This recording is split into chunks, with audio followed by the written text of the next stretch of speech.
Good day everyone. Pakita lang natin sa inyo yung bago nating product from Garder. Matagal na ito pero may mga nagtatanong kasi kung anong magandang unit na base unit for 1911. So may nagsasabi na WE, AW, may nagsasabi na TM. So kahit mahirap kasi sa WE, maraming modification na kailangan gawin. So sa TM, almost drop in almost 100%, almost all parts is drop in 100% drop in fit. So ito, testing natin ngayon to kung 100% drop fit ba siya sa TM. So ang kasama nito is frame, slide, aluminum. Ang 1911, ang TM 1911 frame kasi is made of plastic. So plastic slide, plastic outer barrel, plastic frame. So yun ang Tokyo Marui 1911 na single stock. Ito siya. So ang base model natin na ginamit natin dito sa project na to is Tokyo Marui M1911 Colt Government model.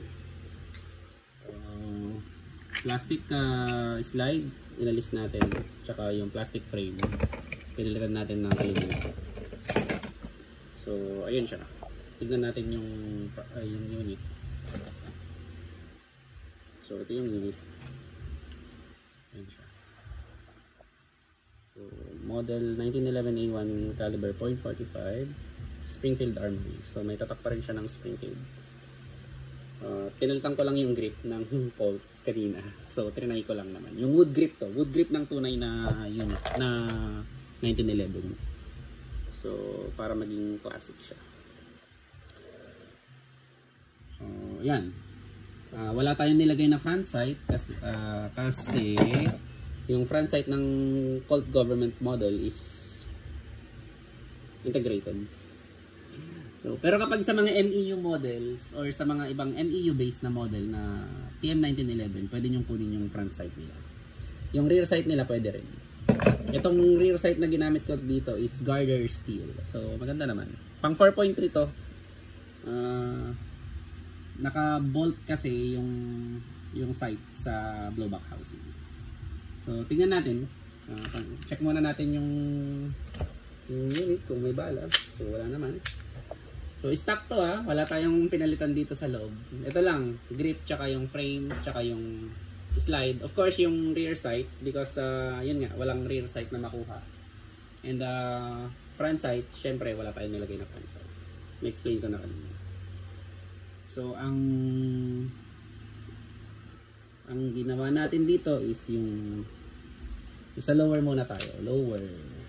So subukan muna natin sa lower.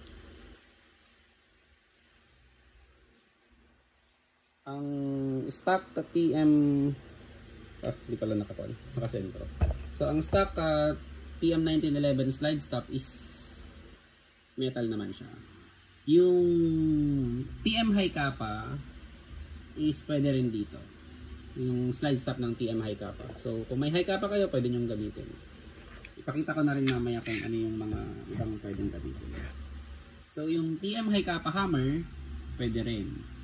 Ito, stock TM 1911 hammer to. Pwede pa rin yung TM high kappa hammer. Yung disconnector set, pwede pa rin. Yung sear, hindi pwede. Yung knocker, pwede. Yung sear spring, pwede. Yung hammer spring, pwede. Ito, stock na TM 1911 government hammer housing. Grip, safety, ang alam ko hindi ko pa na-try. Pero ang alam ko baka pwede. Pwede sa high kappa. Dito sa pump safety,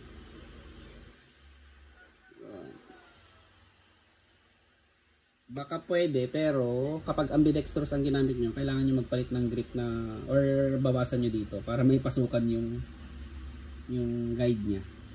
Kasi mahuhulog yung kabilang grip safety kapag pero sa TMMEU pwede kasi merong pan yun, merong guide yun sa loob, sa grip. So, ayun. Trigger pwede rin. Trigger ring or trigger bar hindi pwede kasi mas maliit ang width ng trigger bar ng 1911 compared sa TM High Kappa. Mag catch hindi rin pwede kasi mas maiksi ang mag catch ng TM 1911 compared sa High Kappa. So, ayan siya. And dito naman sa taas is 4.3 or 5.1 na tactical na fixed sight pwede.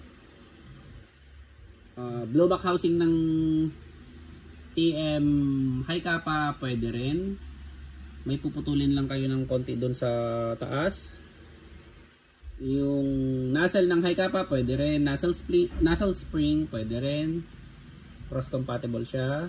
Yung hammer pad is hindi kasi mas makapal yung mas makapal yung hammer pad ng 1911. Lahat ng 1911 na TM is may kasamang hammer pad. So makapal yun.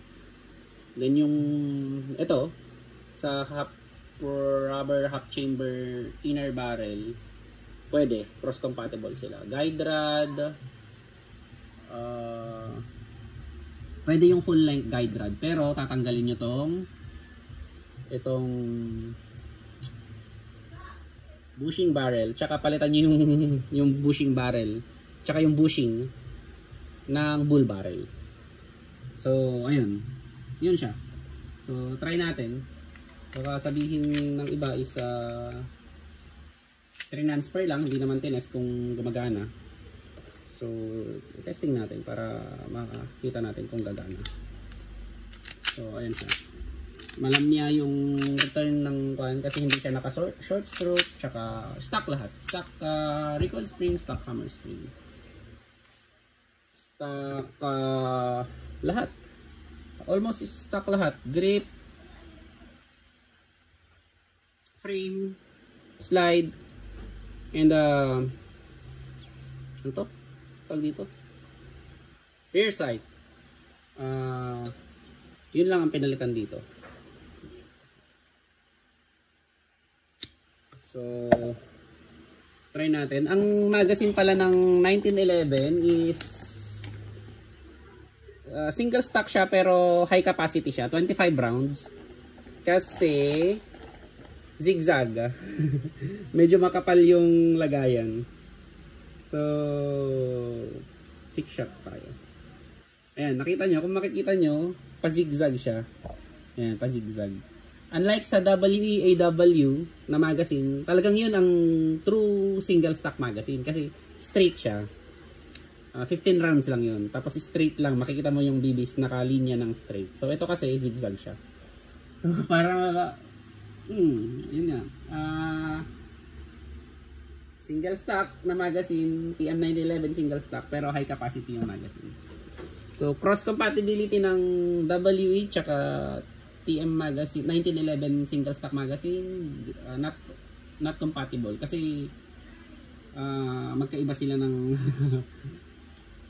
ng design. And pag nag-TM ka, so TM magazine lang ang mabibili mo or yung Army Armament, mas cheaper yon, made in China.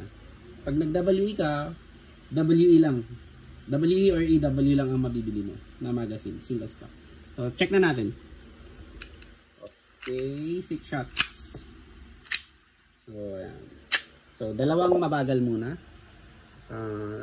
Firing.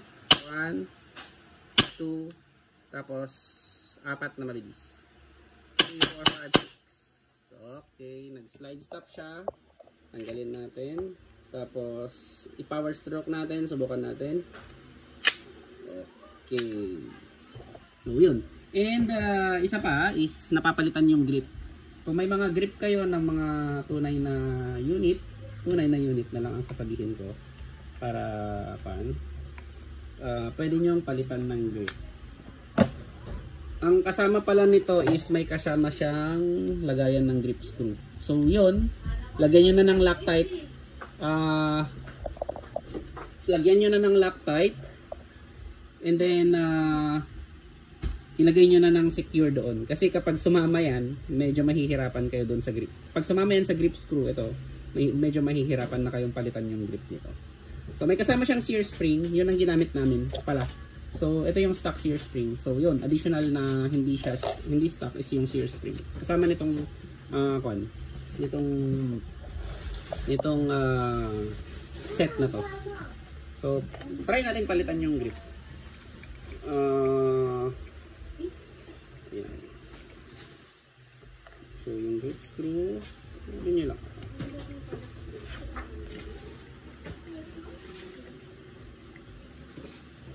Medyo mahaba itong video ko. 10 minutes na. So, itaas lang natin to. Wood grip kasi to.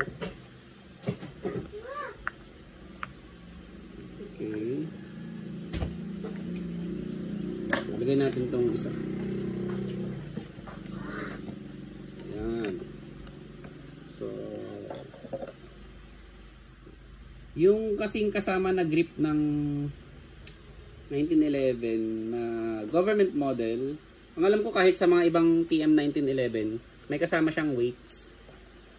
So, yung mga sa tunay kasi na barrel is hindi naman na nilalagyan ng weights yung grip nun kasi mabigat naman na yung mismong tamang torque lang. Yan. So, ayan. Mas okay siguro. Pero medyo mas mabigat siya ng konti. Pakita lang natin para makita nyo yung natural look niya kapag yung stock externals, yung stock grip ang nilagay natin. So, hindi to for sale. Project unit namin to.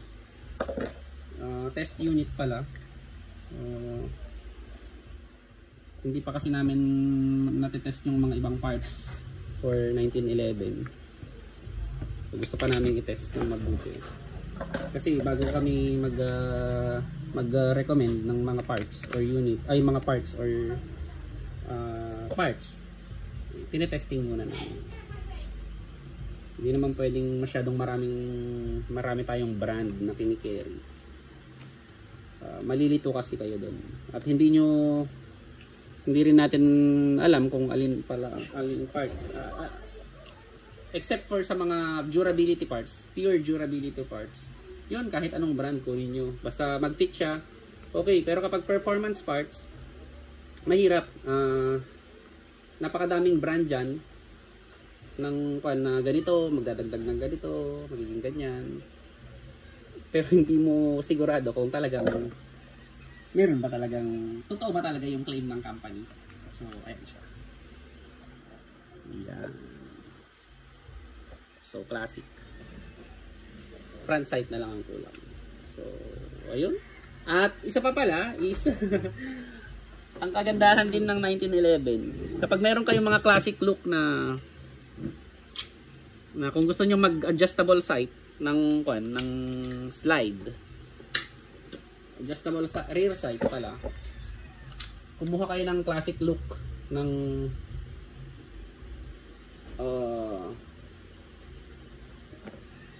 aftermarket slide na classic look na para sa TM High Kappa, pwede nyo isalpak. Subukan natin. Yan.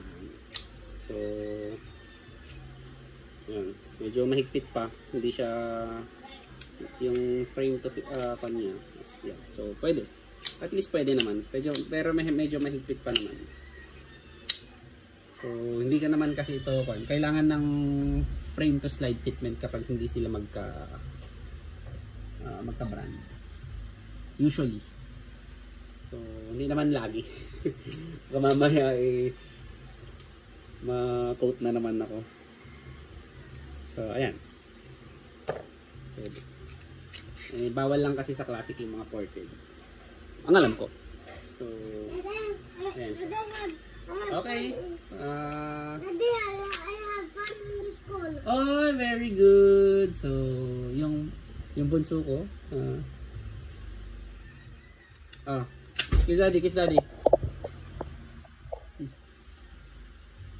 Oh, look at the camera, look at the camera. Oh, yung bunso ko. Thank you very much. Thank you very much po.